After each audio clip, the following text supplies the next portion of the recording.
chapter of your class 7th NCERT book.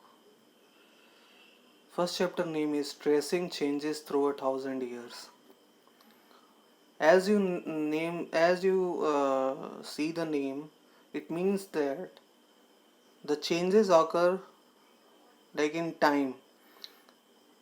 You know that from beginning, in initial days you are very you are like kid, a small child, and that's time passes and you grow up, and right now you are little mature enough.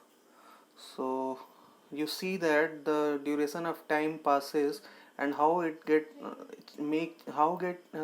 created change in you. So जैसा आप जानते हैं कि मतलब समय के साथ कैसे बदलाव आता है।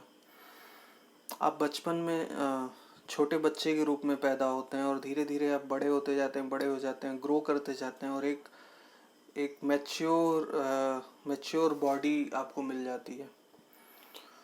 तो वैसे ही समय के साथ हमारे हिस्ट्री में बहुत सारी चीज़ें बदलती हैं और कैसे कैसे बदलाव हुआ है उन्हीं के बारे में हम इस चैप्टर में पढ़ेंगे। ये जो ऊपर का मैप आप देख रहे हो, पहला मैप देख रहे हो, तो उसमें दिया है, ये एक मैप है, पहला मैप, और ये है एक दूसरा मैप। ये जो मैप आप देख रहे हो ये सेकंड मैप है, ठीक है।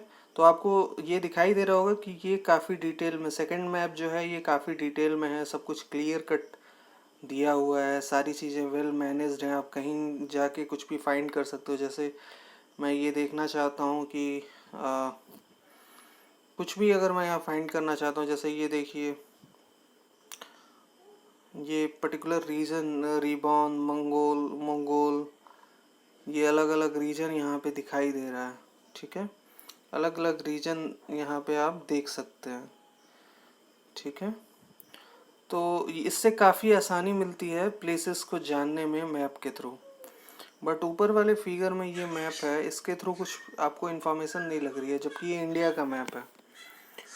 तो ये बदलाव कैसे हुआ?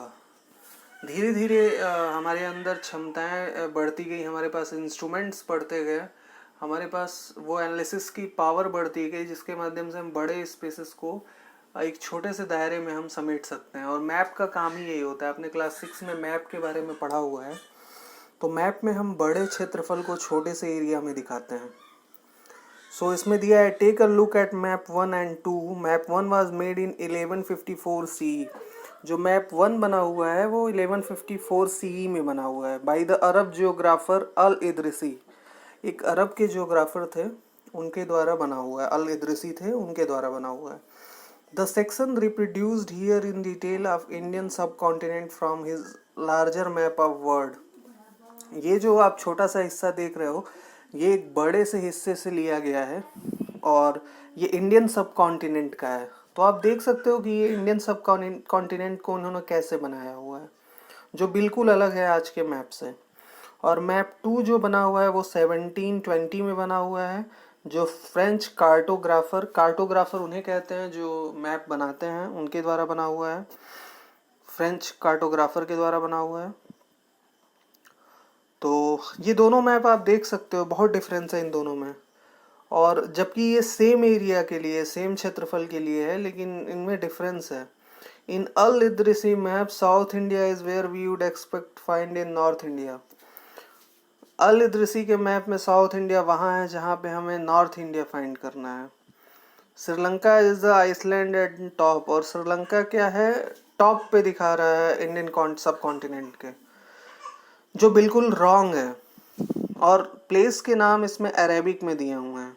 और ये जो मैप दिया हुआ है इसमें आपको बहुत क्लियर एंड कंसाइज वे से सारी चीज़ें दी हुई हैं। तो आप इन दो डिफरेंस को अच्छे से आप इसको पढ़िए, फिर नेक्स्ट लेक्चर में आपसे ये डिटेल्स पूछा जाएगा। So thank you.